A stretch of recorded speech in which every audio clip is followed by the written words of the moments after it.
सुखाचा गड्डा तुझ्याकडे आहे, तो तुला शोधायचं पण नाही, तो तुला शोधायचं पण नाही, तो आहे हे पहिलं तू लक्षात ठेव, हे तू समजावून घे. तो आहे. आता तो आहे, मग त्याची प्रचिती कशी घ्यायची? त्याची प्रचिती घेण्याचे मार्ग आहेत, कळलं की नाही? पहिला मार्ग म्हणजे समाधी. लोक समाधी लावतात, कळलं की नाही? त्या समाधी जेव्हा लावतात तर त्या समाधीमध्ये त्यांना समाधीचं सुख मिळतं. तो एक मार्ग आहे, पण तो कठीण आहे. कोणी उठाव आणि समाधी लावा इतकं ते सोपं नाही. आणि संसारी माणसाला तर मुळीच नाही. संसारी माणसाला ते शक्य नाही समाधी लावणं, म्हणून त्याने त्या मार्गाला जाऊ नये. आणि भगवंतांनी ज्ञानेश्वर महाराज सांगितलंय, योग याग विधी येणे नोये सिद्धी, वायाची उपाधी डब झाला. त्या मार्गात जाऊच नको. योगाच्या वाटेला जो गेला ना, योगाची या वाटा निघाली का चुबटा, त्या दुःखाचा शेलवाट भागा, हे सांगून ठेवलं त्याने. तू त्या वाटेत जाऊ नका. मग दुसरा मार्ग म्हणजे बुद्धियोग, जो भगवंतांनी सांगितलेला आहे. पण हा जो बुद्धियोग जो आहे, तो बुद्धियोग त्यालाच आम्ही दिव्य साधना असं म्हणतो. त्याला आम्ही दिव्य साधना असं म्हणतो. ती सुद्धा नाथ संप्रदायाची ती साधना आहे. नाथ संप्रदायाची ती साधना आहे. आणि ही जी साधना आहे त्याच्यामध्ये पावे आपण असे आपण, या नाव ज्ञान. समर्थ रामदास ज्ञान म्हणजे आत्मज्ञान, पाहावे आपण असे आपण, या नाव ज्ञान असं म्हटलेलं आहे.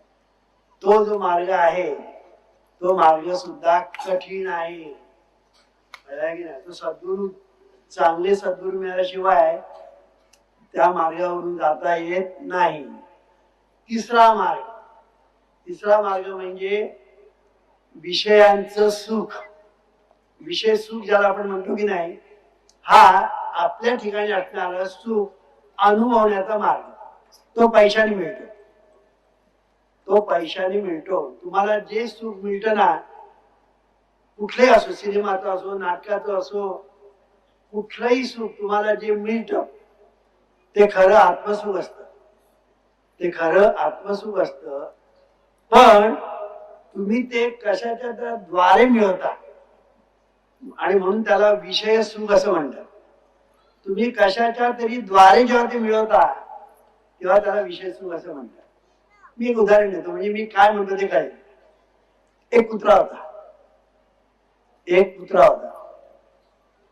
फिरता एक हाडूक मिळालं. हाडूक त्याने ते तोंडात धरून चावायला सुरुवात केली. चावता आता ते हाडूक असते, त्यामुळे हिरड्यातून रक्त यायला लागलं. त्याला वाटलं ते हाडातून रक्त येत. त्याला काय वाटलं, ते रक्त जे येते ना ते हाडातून येत आहे. वास्तविक येतोय कुठून? त्याच्या हिरड्यातून रक्त येत आहे. तो ते रक्त घेतोय, पितो आहे, त्याला वाटतं ते हाडातून येत आहे. ही कुत्र्याची गत आणि आपली गत याच्यामध्ये काय फरक नाही. आपण जेव्हा विषयांच्या द्वारे सुख घेतो ना, तेव्हा त्या विषयातून आपल्याला सुख मिळालं असं जे वाटतं ते खरं नाही. ते आपल्याला आपल्याच कडून सुख मिळालेलं असतं, पण आपल्याला असं वाटतं ते बाहेरून मिळालं. याला विषय सुख असं म्हणतात. आज सगळे लोक त्याच्या मागे आहेत. त्याच्यासाठी लागतो पैसा. पैशाशिवाय ते मिळत नाही.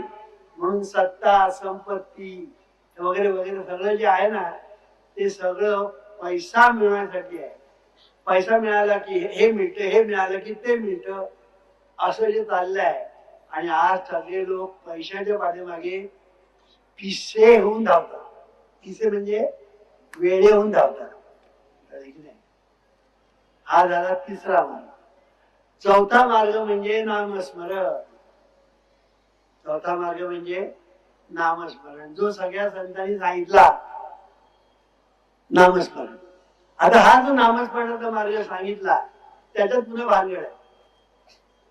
काय भानगड आहे की सगळे संत सांगतात तू नामस्मरण कर, तुला देव मिळेल, तुला सुख मिळेल. कालच मी सगळा तो विषय घेतला होता पण त्या नावाने सगळी बोंब, नामस्मरणाच्या नावाने सगळी बोंब. म्हणजे काय, तर नामस्मरण करा, नामस्मरण करा असं आरडाओरडा करून संत सांगतात, पण करत नाही कोणीच, करत नाही कोणीच. जे करतात ते थातूर मातूर. कळलं की नाही? राम राम राम राम राम याला नामस्मरण म्हणत नाही. कळलं की नाही? तर सांगायचा मुद्दा, ते सुद्धा करत नाही, ते सुद्धा करत नाही. कशावर? ज्ञानेश्वर महाराज सांगतात, ज्ञानदेव म्हणे नामय सुलभ परी सर्वत्र दुर्लभ विरळा जाणे. ज्ञानेश्वर महाराज सांगतात, हरिनाम जपे तो नर दुर्लभ वाचेसी सुलभ रामकृष्ण. हे संत सांगतात. तुकाराम महाराज ती माऊली आहे ना, तुकाराम महाराज बाप ते असं सांगतात ना, शिवी देऊन सांगतात, नाम न घे ज्याची वाचा तो लेख दो बापाचा. काय म्हणत तुकाराम महाराज म्हणतात,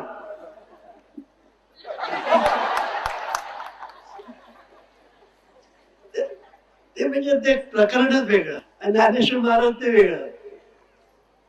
हे मी काय सांगतोय, ओरडून ओरडून सांगता, हकारूनही सांगे तुका नाम घेत राहू नका. ओरडून ओरडून सांगतात.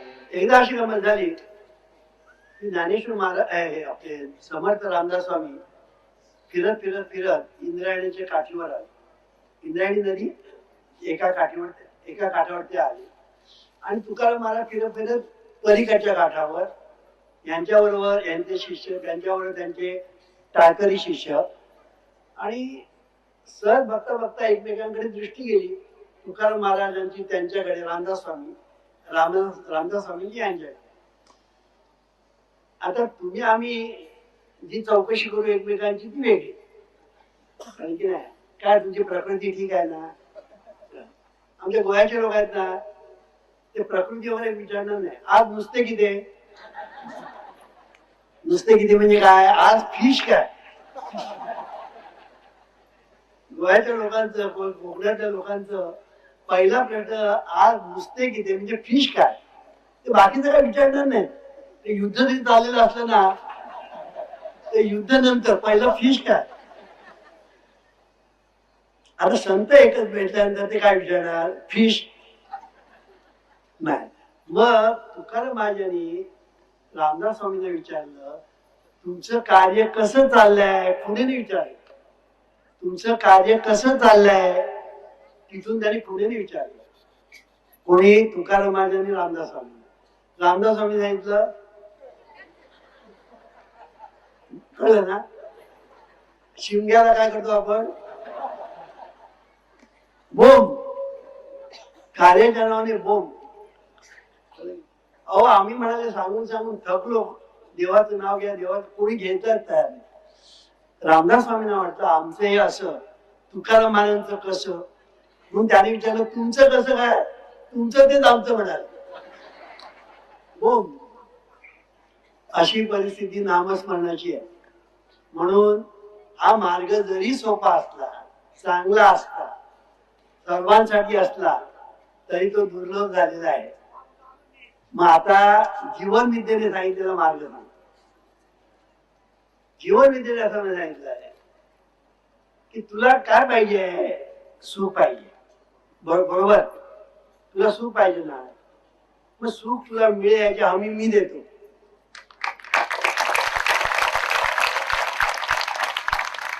गॅरंटी आहे. म्हणजे इथे कुठलाही डॉक्टर गॅरंटी देतो का, इथे बसले डॉक्टर गॅरंटी देत नाही, वकील गॅरंटी देत नाही, तो प्रोफेसर गॅरंटी देत नाही, मुलगा पहिला येईल म्हणून किंवा पास होईल म्हणून कोणी गॅरंटी देत नाही. गॅरंटी देणारे फक्त आम्हीच.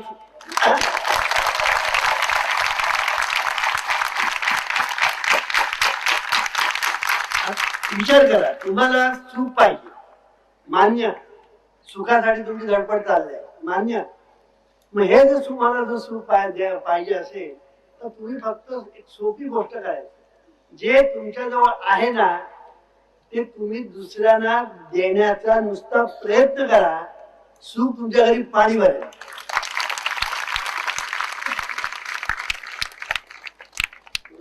वामनराव, आमच्याजवळ सुख देण्यासारखं जर असतं तर आम्ही प्रवचनाला कशाला आलो असतो. मग मगाशी मी सांगितलं की तुमच्याजवळ सुखाचा गड्डा आहे. हा जो ईश्वर जो आहे आपल्या हृदयामध्ये तो सुखाचा सागर आहे. तू आनंद समुद्र विश्वलहरी जाणोनी होती मुगा. म्हणजे काय म्हटलंय, तू आनंद समुद्र, तू आनंद समुद्र आहे. एके ठिकाणी एक गोव्याचे एक संत होऊन गेले, कृष्ण भटजी बांधकर म्हणून. त्यांचे वाक्य आहे, तू आनंद समुद्र विश्वलहरी जाणूनी घोटी मुला, असं म्हटलेलं आहे. तू आनंद समुद्र आहे, तू आनंदाचा सागर आहे, तू सुखाचा आगर आहे. ज्ञानेश्वर महाराज ते सांगतात, सर्व सुखाचे आगर बाप रखुमा देवी वर. अरे तू आणि देव दोन नाही. इथे आमचं पुन्हा सगळं आपल्याला असं वाटतं मी आणि देव वेगळा. मग देव मिळण्यासाठी कुठे जा, तीर्थयात्रेला जा, त्याच्यासाठी उपास करा, त्याच्यासाठी व्रत वैकल्य करा. काही करायची गरज नाही, काही करायची गरज नाही. तुकाराम महाराज सांगतात, सगळे संत सांगतात, अरे जो देव तुला पाहिजे ना तू तुझ्याच जवळ आहे, तू तुझ्याच जवळ आहे. देव देव म्हणून व्यर्थ का फिरसी, निज देव नेणसी मुळी कोण. देवा नाही रूप, देवा नाही नाव, देवा नाही गाव, कोठे काय. ज्ञानदेव म्हणे भजा आत्मदेवा, अखंडित सेवा करा त्याची. तो जो तुझ्या जवळ आहे ना त्याचं अखंडित सेवन कर, सेवा कर, सेवन कर. आणि हे सेवन करायला आमची एकदा सुरुवात केली, आनंद कधी कमीच पडणार नाही. कारण आनंदाचा सागर आहे, तो कधी कमी पडत नाही, तो कधी कमी पडत नाही. आणि म्हणून ज्ञानेश्वरी मध्ये ज्ञानेश्वर महाराज सांगतात, पाहे पा दूध पवित्र आणि गोड, पासी त्वचेची हा पदरा आड, ते अवेरून गोचिड काय अशुद्ध न सेवी, का कमलकंद आणि दळदरी, नांदणूक एकेची घरी, परी परागो सेवी दे भ्रमरी, येराची खरची वरी. निदैवाच्या परिवरी लोया रुतल्या आती सहस्रवरी, परी तेत बैसोनी उपवास करी, दरिद्रीजे तैसा हृदयामध्ये मी राम, असता सर्व सुखाचा आराम, की भ्रांतासी काम विषयावरी. सर्व सुखाचा आराम राम आपल्या हृदयामध्ये आहे, त्याला आत्माराम म्हणतात. तो सुखाचा गड्डा तुझ्याजवळ आहे, सुखाचा सागर तुझ्याजवळ आहे, सुखाचा आगर तुझ्याजवळ आहे. आणि तू सुख सुख सुख करत सगळीकडे फिरतोय. आता याला देव काय करणार, संत काय करणार, सद्गुरू काय करणार. आणि म्हणून संत सांगतात, जे तुझ्याजवळ आहे ते तुझ्या हक्काचं आहे, त्याला तू विसरलेला आहे, फक्त तू त्याचं स्मरण कर. इथे फक्त स्मरण. आणि म्हणून करा ईश्वर स्मरण. नामस्मरण वेगळं, ईश्वर स्मरण वेगळं. ईश्वर स्मरण ज्याला आपण म्हणतो ते आपल्या ठिकाणी आपण स्मरण करत नाही, आपण नाम जप करतो. नामाचा जप वेगळा आणि देवाचं स्मरण वेगळं. स्मरण करण्यासाठी प्रथम त्याची ओळख पाहिजे, प्रथम त्याची ओळख पाहिजे. आणि ही ओळख प्रथम जेव्हा होते, आधी देवाशी ओळखावे, मग त्याचे भजन करावे, म्हणजे स्मरण करावे, अखंड ध्यानाची धरावे प्रशस्त. आणि म्हणून देवाची ओळख, मग स्मरण, आणि मग स्वरूप, मग साक्षात्कार. काय गंमत आहे की स्मरण आणि स्वरूप हे एकाच नाण्याच्या दोन बाजू आहेत, एकाच नाण्याच्या दोन बाजू आहेत. तुम्ही स्मरण करायला लागलात ना, स्मरण म्हणतो, मी नाम घेणं म्हणत नाही, नाम घेणं हा प्रकार वेगळा आहे.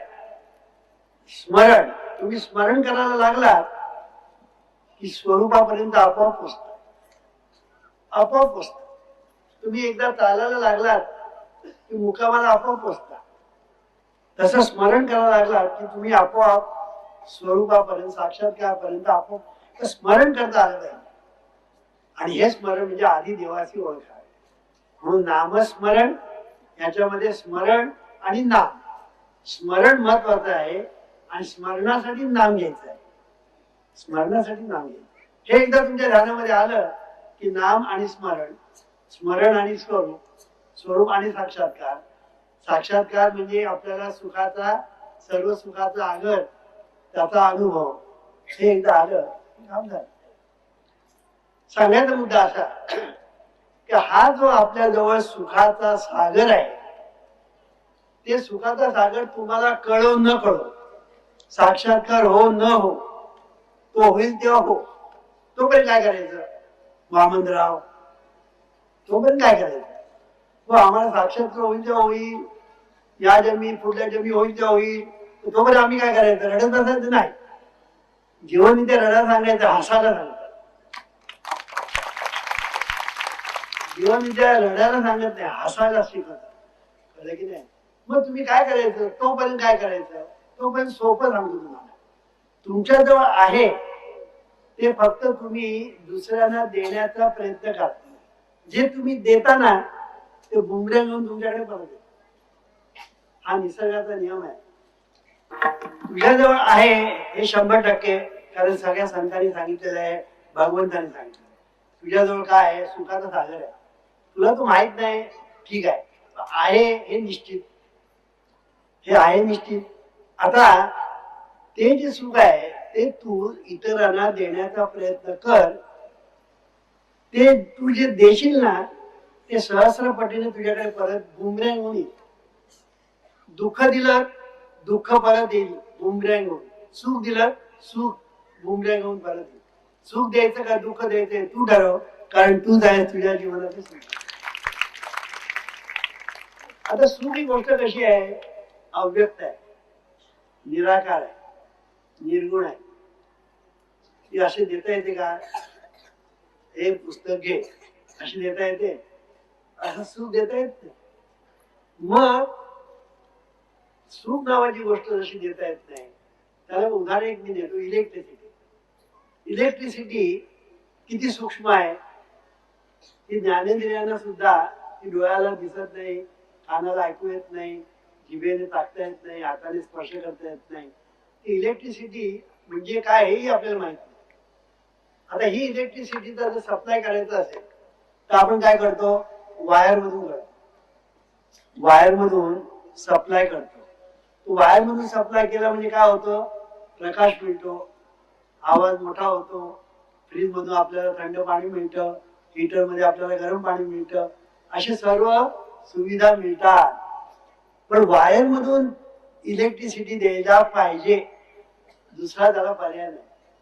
तसं आपल्याला जर सुख आपल्या जवळचं दुसऱ्यांना द्यायचं असेल तर ते वायर मधून दिलं पाहिजे. आणि ती वायर कुठली? शुभचिंतन. तुम्ही फक्त शुभचिंतन करा. कळलं की नाही? हित ते करावे देवाचे चिंतन, करून या मन एक होईल. देवाचं चिंतन, बाकी तुम्ही काहीच करू नका. सुखासाठी. हा, संसाराला पैसा लागतो तर पैसा मिळण्यासाठी प्रयत्न करायला. मी कालच सांगितलं, सुखासाठी तुम्ही फक्त चिंतन करायचं. चिंतन. आणि म्हणून हे चिंतन दोन प्रकारचं आहे. एक शुभचिंतन आणि ईश चिंतन. हे शुभचिंतन करायचं म्हणजे काय करायचं की मगाशी आपली जी विश्व प्रार्थना आहे ती विश्व प्रार्थना म्हणजे शुभचिंतन आहे. हे ईश्वरा, सर्वांना चांगली बुद्धी दे, आरोग्य दे, सर्वांना सुखात आनंदात ऐश्वर्यात ठेव, सर्वांचं भलं कर, कल्याण कर, रक्षण कर, आणि तुझे गोड नाम मुखात अखंड राहू. ह्याला म्हणतात शुभ चिंतन. चिंतन आणि विचार याच्यात फरक काय? जे विचार आपण पुन्हा पुन्हा करतो ना त्याला चिंतन म्हणतात.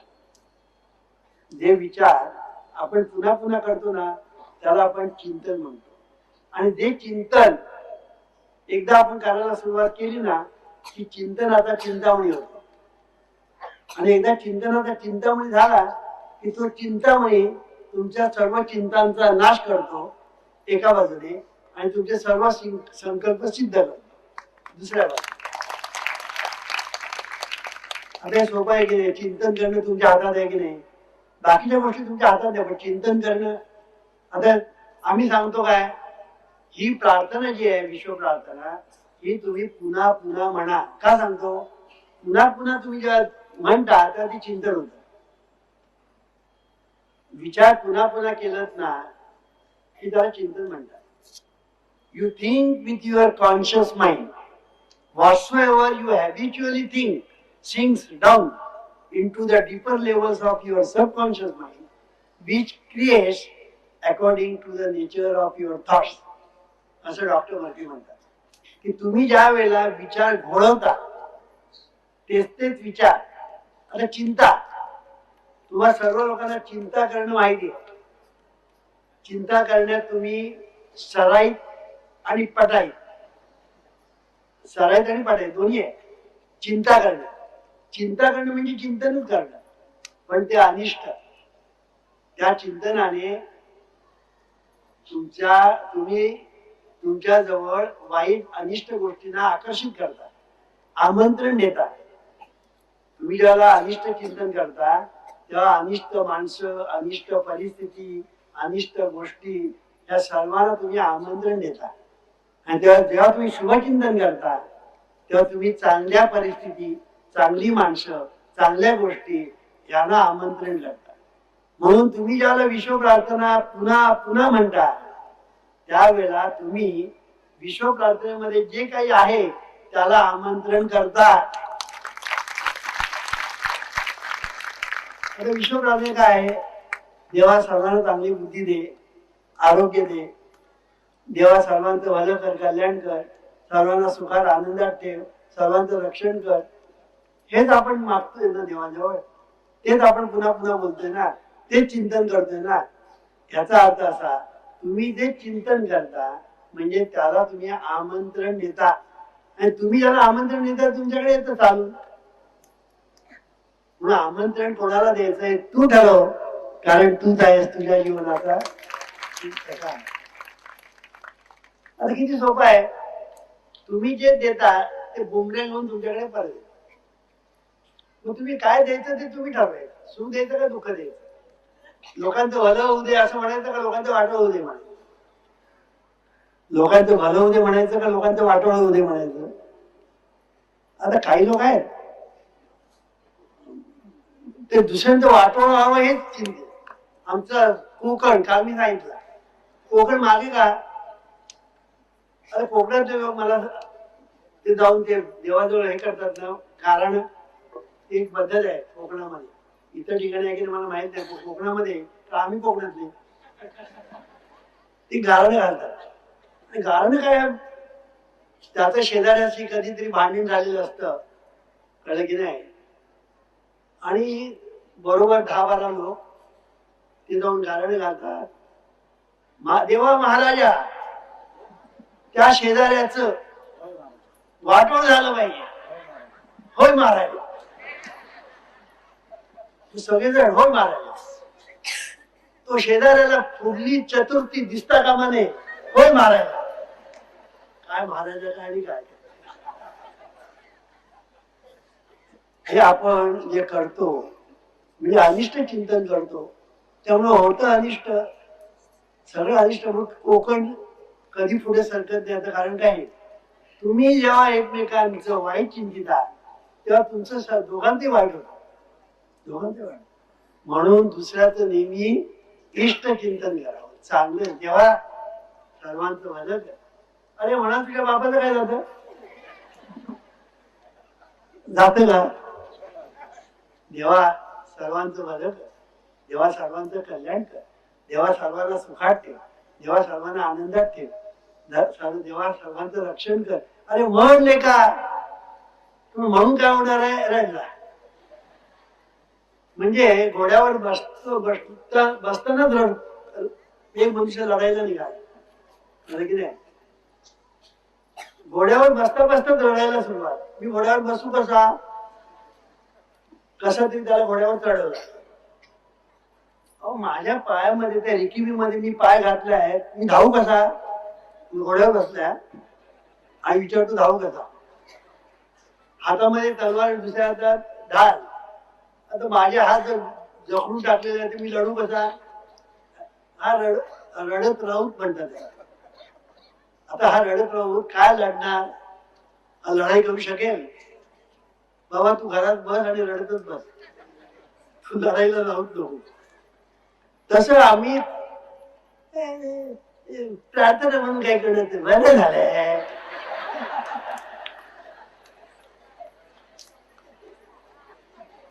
रडला मग तुझं कसं भलं होणार? सुरुवात तुझी रडण्यापासून झाली तर तेव्हा सांगायचा मुद्दा आता, अरे तू करून बघ. कृपा म्हणजे कर आणि पा.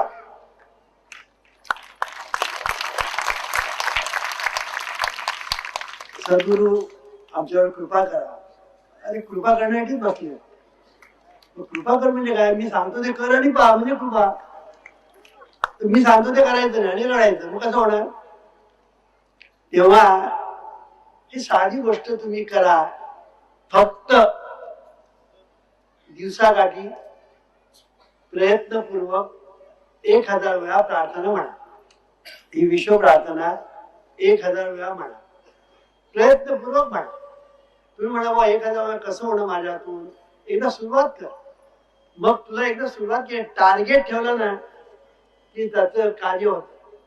मग बघा प्रत्येक ठिकाणी हल्ली टार्गेट ठेवतात. बँकामध्ये कळलं की नाही, रिकव्हरी टार्गेट, कर्ज देण्याचं टार्गेट, कळलं की नाही. टार्गेटपणाचा टार्गेट नाही, तो एक टार्गेटपणाचा टार्गेट नाहीये. पण बाकी सगळ्या ठिकाणी टार्गेट आहे. आणि टार्गेट दिले ना की कार्य होत. टार्गेट दिलं की कार्य होत. म्हणून आम्ही कार्य तुम्हाला एक टार्गेट दिलंय, दिवसाला 1000 करायचं. कठीण नाही. मला असे लोक भेटले ना, ते म्हणतात आमचं 1000 तर सहज होतं, आम्ही 1200 करतो, 1500 करतो असे सांगणारे भेटले. पण निदान 1000 वेळा तरी करा. तुम्ही जरा टार्गेट ठेवता ना तर तुमचं एक मिनिट सुद्धा फुकट तुम्ही घालवणार नाही. कळलं की नाही? मिनिट सुद्धा फुकट घालवणार नाही. आणि मग तुम्ही ते टाक टाक टाक. हे इथे काउंटिंग मशीन आहे. त्या काउंटिंग मशीनचा फायदा काय आहे की हे आपल्याला मोजायचा त्रास नाही, मोडण्याचं काम हे करतं. टाक टाक. उगी टाक टाक करू नका, नाही तर आपलं तुम्ही टाक टाक टाक झाले 1000.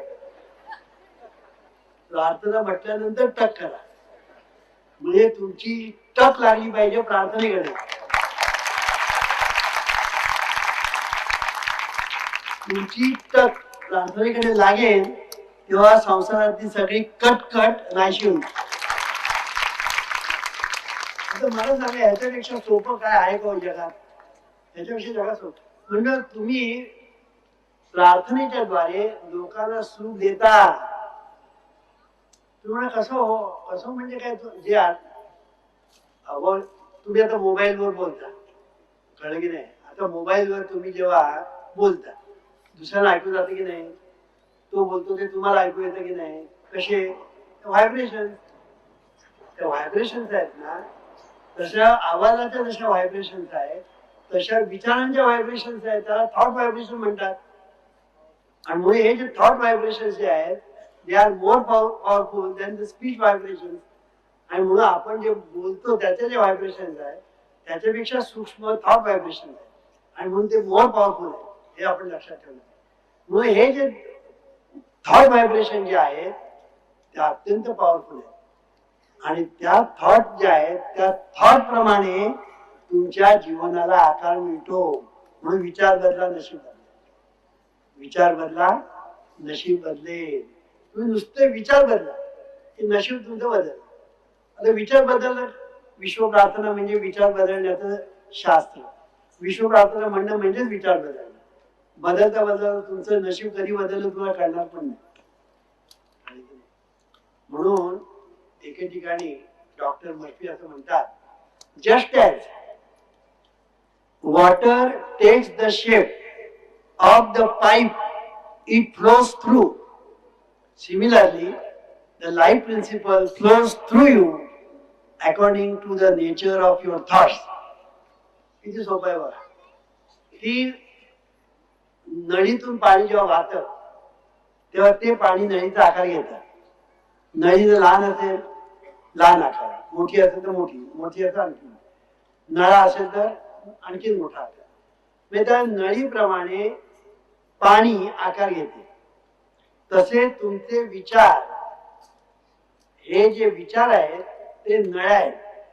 त्या नळ्यामधून आपल्या ठिकाणी असणारे जे लाईफ प्रिन्सिपल आहे ते वाहत असतं आणि ते वाहता वाहता वाहता ते विचाराप्रमाणे आकार घेत, विचाराप्रमाणे आकार घेत. आणि म्हणून it takes the shape of the pipe it flows through. Similarly आपल्या ठिकाणी जे विचार उठत असतात त्याप्रमाणे आपलं लाईफ प्रिन्सिपल आकार घेत. म्हणजे त्यालाच आपण नशीब असं म्हणतो. आता हे करणं कोणाच्या हातात आहे? तुझ्या हातात आहे. विचार कोण करतं? तुम्ही करता. प्रत्येक माणूस विचार करतच असतो. तो विचार करताना तो विचार करत नाही. चांगले विचार का वाईट विचार करत नाही. त्याचा परिणाम असा होतो की तो सहज वाईट विचार करतो आणि त्याच्या जीवनामध्ये सगळं वाईटच घडतं. याच्या उलट जो सहज विश्व प्रार्थना म्हणतो, काही लोक असे आहेत आमच्यामध्ये, प्रार्थना त्यांची चाललेली आहे सहज, अंतर्मनापर्यंत ती प्रार्थना पोहोचलेली. आता ही घ्यायची की न घ्यायची आहे तू ठरव. आणि गुरु केली म्हणजे विश्व प्रार्थना.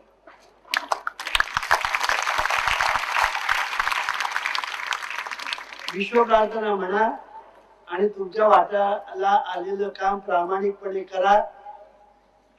तुमची भरभराट होईल, या राष्ट्राची भरभराट होईल. तुम्ही प्रगतीपथावर जाल, राष्ट्र प्रगतीपथावर.